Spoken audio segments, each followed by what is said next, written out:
ಭಾರತದಲ್ಲಿ ಕಳೆದ 10ರಿಂದ 11 ವರ್ಷಗಳಲ್ಲಿ ಹಳ್ಳಿ ಮತ್ತು ಮಹಾನಗರಗಳ ನಡುವಿನ ಆರ್ಥಿಕ ಅಂತರ ಗಣನೀಯವಾಗಿ ಕಡಿಮೆಯಾಗಿದೆ.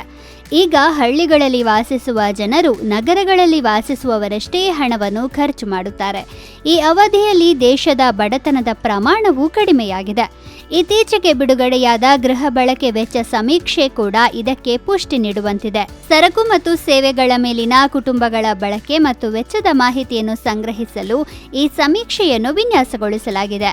HCES ಸಮೀಕ್ಷೆಯಲ್ಲಿ ಸಂಗ್ರಹಿಸಿದ ಡೇಟಾವು ಒಟ್ಟು ದೇಶೀಯ ಉತ್ಪನ್ನ ಅಂದರೆ GDP, ಗ್ರಾಹಕ ಬೆಲೆ ಸೂಚ್ಯಂಕ ಅಂದರೆ CPI, ಬಡತನ ಮಟ್ಟಗಳು ಮತ್ತು ಅಸಮಾನತೆಯಂತಹ ಆರ್ಥಿಕ ಸೂಚಕಗಳನ್ನು ಪರಿಶೀಲಿಸುವಲ್ಲಿ ಪ್ರಮುಖ ಪಾತ್ರವನ್ನು ವಹಿಸುತ್ತದೆ.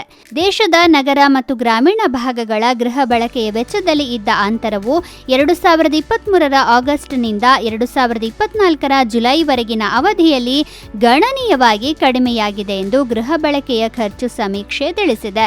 ಸಮಾಜದಲ್ಲಿನ ಆರ್ಥಿಕ ಅಸಮಾನತೆಯ ಸಾಂಖ್ಯಿಕ ಅಳತೆಯಾದ ಗಿನಿ ಕೊಯಿಫಿಷಿಯಂಟ್ ಅಥವಾ ಗಿನಿ ಇಂಡೆಕ್ಸ್ ಗ್ರಾಮೀಣ ಪ್ರದೇಶಗಳಲ್ಲಿ 0.2666ರಿಂದ 0.237ಕ್ಕೆ ಇಳಿದಿದೆ. ನಗರ ಪ್ರದೇಶಗಳಲ್ಲಿ 0.314ರಿಂದ 0.284ಕ್ಕೆ ಇಳಿದಿದೆ ಎಂದು ಕೇಂದ್ರ ಸರ್ಕಾರದ ಸಾಂಖ್ಯಿಕ ಮತ್ತು ಯೋಜನಾ ಅನುಷ್ಠಾನ ಸಚಿವಾಲಯ ಪ್ರಕಟಣೆಯಲ್ಲಿ ತಿಳಿಸಿದೆ. ನಗರ ಮತ್ತು ಗ್ರಾಮೀಣ ಭಾಗಗಳೆರಡರಲ್ಲೂ ಗೃಹ ಬಳಕೆಯ ವೆಚ್ಚದಲ್ಲಿದ್ದ ಅಸಮಾನತೆಯು 2022-23ರಲ್ಲಿದ್ದ ಮಟ್ಟಕ್ಕಿಂತ ಕೆಳಗಿಳಿದಿದೆ. 2023-24ರಲ್ಲಿ ದೇಶದ ಗ್ರಾಮೀಣ ಮತ್ತು ನಗರ ಪ್ರದೇಶಗಳಲ್ಲಿ ಸಮಾಜ ಕಲ್ಯಾಣ ಯೋಜನೆಗಳನ್ನು ಹೊರತುಪಡಿಸಿ ಉಳಿದ ಸರಾಸರಿ ಮಾಸಿಕ ತಲಾ ವೆಚ್ಚ ಅಂದರೆ ಮಂತ್ಲಿ ಪರ್ ಕ್ಯಾಪಿಟಾ ಎಕ್ಸ್ಪೆಂಡಿಚರ್ ಕ್ರಮವಾಗಿ $4,122 ಮತ್ತು $6,996 ಎಂದು ಅಂದಾಜಿಸಲಾಗಿದೆ.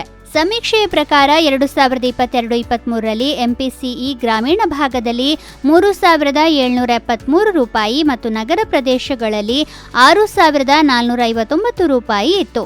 ನಗರ ಗ್ರಾಮೀಣ ಅಂತರವು 2011-12ರಲ್ಲಿ 84%ರಷ್ಟಿದ್ದದ್ದು 2022-23ರಲ್ಲಿ 71%ಕ್ಕೆ ಇಳಿದಿದೆ. 2023ರಲ್ಲಿ ಅದು 70%ಕ್ಕೆ ಇಳಿಕೆಯಾಗಿದೆ. ಇದು ಗ್ರಾಮೀಣ ಪ್ರದೇಶಗಳಲ್ಲಿನ ಜನರು ಗೃಹ ಬಳಕೆಗೆ ಮಾಡುತ್ತಿರುವ ವೆಚ್ಚದಲ್ಲಿ ಏರಿಕೆಯಾಗಿದೆ ಎಂಬುದಕ್ಕೆ ಸಾಕ್ಷಿಯಾಗಿದೆ. ಆಹಾರೇತರ ವಸ್ತುಗಳು ಮನೆಯ ಖರ್ಚಿನಲ್ಲಿ ಪ್ರಾಬಲ್ಯವನ್ನ ಮುಂದುವರೆಸಿದ್ದು, ಗ್ರಾಮೀಣ ಪ್ರದೇಶಗಳಲ್ಲಿ ಒಟ್ಟು ವೆಚ್ಚದ 53% ಮತ್ತು ನಗರ ಪ್ರದೇಶಗಳಲ್ಲಿ 60%ದಷ್ಟಿದೆ. ಪ್ರಯಾಣ, ಬಟ್ಟೆ, ಮನೋರಂಜನೆ ಮತ್ತು ಬಾಳಿಕೆ ಬರುವ ಸರಕುಗಳು ಆಹಾರೇತರ ವೆಚ್ಚಕ್ಕೆ ಪ್ರಮುಖ ಕೊಡುಗೆ ನೀಡಿವೆ. ಈ ಎಲ್ಲ ಅಂಶಗಳನ್ನು ಗಮನಿಸಿದಾಗ ಭಾರತದಲ್ಲಿ ಜನರ ಜೀವನದ ಗುಣಮಟ್ಟದಲ್ಲಿ ಗಮನಾರ್ಹ ಬದಲಾವಣೆ ಆಗಿರುವುದು ಕಂಡುಬರುತ್ತದೆ. ಹಳ್ಳಿ, ನಗರ ಎನ್ನದೇ ಎಲ್ಲ ಕಡೆಗಳಲ್ಲೂ ವಾಸಿಸುವ ಜನರು ಒಂದೇ ರೀತಿಯ ಧನಾತ್ಮಕ ಬೆಳವಣಿಗೆ ಹೊಂದುತ್ತಿದ್ದಾರೆ. ನಿಜಕ್ಕೂ ಈಗ ಭಾರತ ಅಭಿವೃದ್ಧಿ ಹೊಂದಿದ ದೇಶವಾಗುವತ್ತ ಸಾಗುತ್ತಿದೆ.